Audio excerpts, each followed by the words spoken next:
एक गांव में कथा हुई, ऐसे ही समिति वालों ने कथा सुनाई।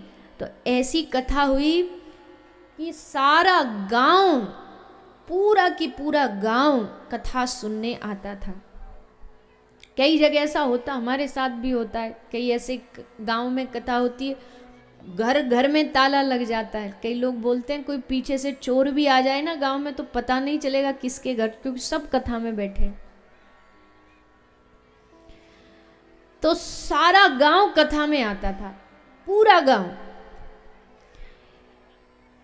तो जब 7वां दिन आया तो जो व्यास जी थे उन्होंने सबको कहा कि भैया तुम सबने 7 दिन कथा सुनी, अब एक काम करो, सब लोग जितने भी यहाँ लोग हो, आप सब कोई ना कोई अपने जीवन में कोई एक नियम ले लो, कोई संकल्प ले लो।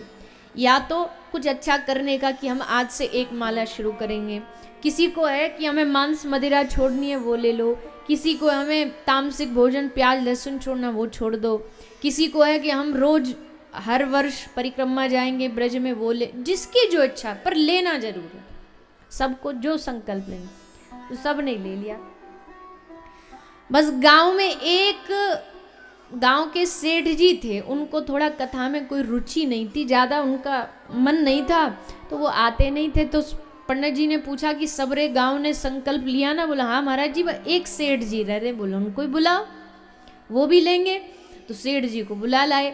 अब सेठ जी से कहा सेठ जी आप भी संकल्प लो। सेठ जी बोले हम क्या संकल्प लें, हम कथा वथा में आए नहीं तो क्या संकल्प लेंगे। बोले कुछ भी लो आप, देखो परंपरा मत तोड़ो गांव की, जब सब लोगों ने लिया तो आप भी ले लो, कुछ तो लेना पड़ेगा। तो सेठ जी ने अपने सर से बोझ टालने के लिए क्या संकल्प ले लिया। बोले हमारे घर के सामने कुम्हार रहता, हम संकल्प लेते हैं रोज उसका मुख का दर्शन करके उसके बाद ही खाना खाएंगे, रोज उसका मुंह देखेंगे और उसके बाद खाना खाएंगे। पंडित जी बोले ठीक है, यही बढ़िया, कुछ तो लिया तुमने, पर देखना निभाना पड़ेगा ये। बोले हाँ बिल्कुल निभाएंगे, इसमें कौन सी बड़ी बात। तो सेठ जी आ गए और सिर्फ लिया ही नहीं, सचमुच निभाया भी। रोज सुबह उठते, जैसे सुबह सुबह उठ के कोई भगवान का दर्शन करता है, वो उठ करके कुम्हार का चेहरा देखते, हाँ दिख गया, अब हम अपना काम शुरू कर देते, भोजन पा लेते।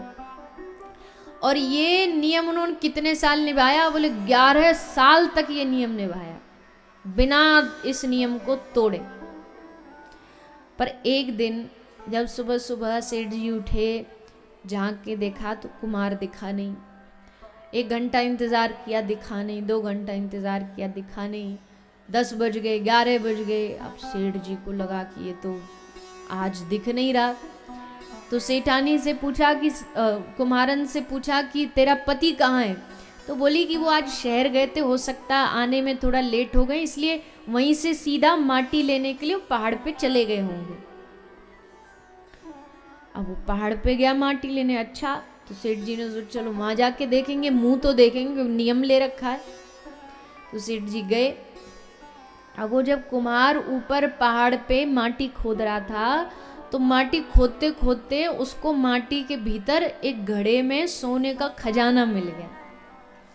उस घड़ा में सोना भरा है, चांदी भरी है, सब कुछ माल घड़ा में भरा हुआ है। अब जैसे कुमार ने देखा तो उसका तो एकदम दिन ही बन गया, खुश हो गया, अरे वाह वाह आज तो जीवन बदल गया मेरा, खुश हो गया। सोच रहा कहीं कोई देख तो नहीं रहा, देख लूं पहले ध्यान से, कोई आस पास लेफ्ट राइट आगे पीछे कोई नहीं देख रहा। उसने झांक करके नीचे देखा तो सेठ जी नीचे खड़े थे। सेठ जी ने जैसे कुमार को देखा तो कुमार को देख करके सेठ जी क्या बोले, देख लिया देख लिया देख लिया। उन्होंने तो कहा मुंह देख लिया कि हमारा संकल्प पूरा हो गया, हमने मुंह देख लिया। और कुमार सोचे कि इसने सोना देख लिया। तो कुमार बोला अरे सेठ जी इधर आओ। तो सेठ जी गए, बोले देखो देख लिया आपने? तो सेठ जी बोले हाँ देख लिया। अरे अब चलो देख लिया तो क्या कर सकते, पर किसी को कहना नहीं, किसी को आप बोलना नहीं, उसके बदले आप नहीं बोलोगे तो ये 50-50 आधा आधा बांट लेंगे, आधा आपका आधा मेरा। सेठ जी बोले कौन सा आधा, कैसा आधा? तो उसने कलश गड़ा दिखाया तो सेठ जी वाह वाह वाह, और देख करके सेठ जी के आंख से आंसू आ गए। कुमार बोला अरे सेठ जी काय को रो रहे हो, 50 कम लग रहा क्या, चलो 60 आप रख लो, 40 हमें दे दो, पर रो मत। तो सेठ जी बोले ना ना भैया, मैं तेरे इसको पैसा को देख करके नहीं रो रहा, पर मेरे मन में इसको देख करके एक बात आ जाई। क्या? बोले सत्संग सुन के मैंने एक नियम लिया, वो जो कोई नियम भी नहीं था, ये कोई नियम है कि मुंह देखना कुमार का, पर बस ऐसे ही टालने के लिए मैंने ले लिया कि चलो महात्मा जी का ये सर से बोझ उतर जाए। गांव वाले पीछे पड़े थे तो मैं बोला ये कर लेते, लो। उसको टालने के लिए मैं तेरा रोज मुंह देखता था, और तेरा रोज मुंह देखने से मुझे इतना धन मिल गया। सोच अगर मैंने रोज उठ करके भगवान का मुख देखने का नियम लिया होता तो आज मेरा पूरा जीवन बदल जाता, आज मुझे वो खजाना मिल जाता जिसके सामने खजाना तो कुछ भी नहीं है। तो भैया तू ये अपने पास ही रख, मुझे इसमें से कुछ नहीं चाहिए। पर आज समझ आ गया कि सत्संग सुन के कोई संकल्प लेने से कैसे जीवन बदल सकता है। तो कहानी का मतलब, इस दृष्टांत का मतलब बस इतना ही है कि आज यहाँ से जब उठो, इतनी सारी संख्या में आप सब पधारे हो, तो यहाँ से खाली हाथ नहीं उठना है किसी को भी। कोई अच्छी बात, कोई अच्छी सीख, कोई भगवान का नाम, माला, किसी को कोई कि हमें कंठी पहननी है, किसी को ये नियम ले सकता हमें चंदन लगाना है।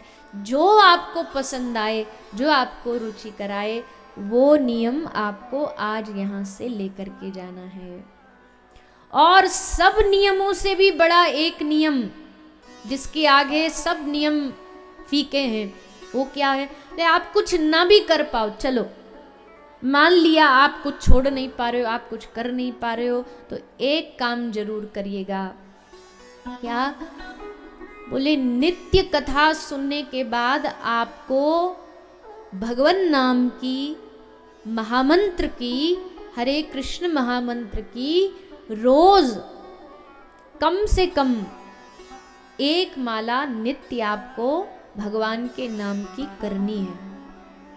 और उसके अलावा भी आपको जब याद आ जाए, चलते फिरते, सो रहे, नींद नहीं आ रही, बहुत से अब नींद नहीं आ रही तो क्या करें, दिमाग चलता रहता है 120 की स्पीड से, यहाँ वहाँ घूमता रहता है, तो उस समय भी जीभ तो खाली होती है, नींद नहीं आ रही तो क्या कर रहे, उस समय मन मन में अपनी जिह्वा से महामंत्र का जाप करते रहिए। महामंत्र समझते ना? कौन सा है महामंत्र बताइए, बोलिए। हरे कृष्ण कृष्ण कृष्ण हरे हरे, हरे राम राम राम हरे हरे।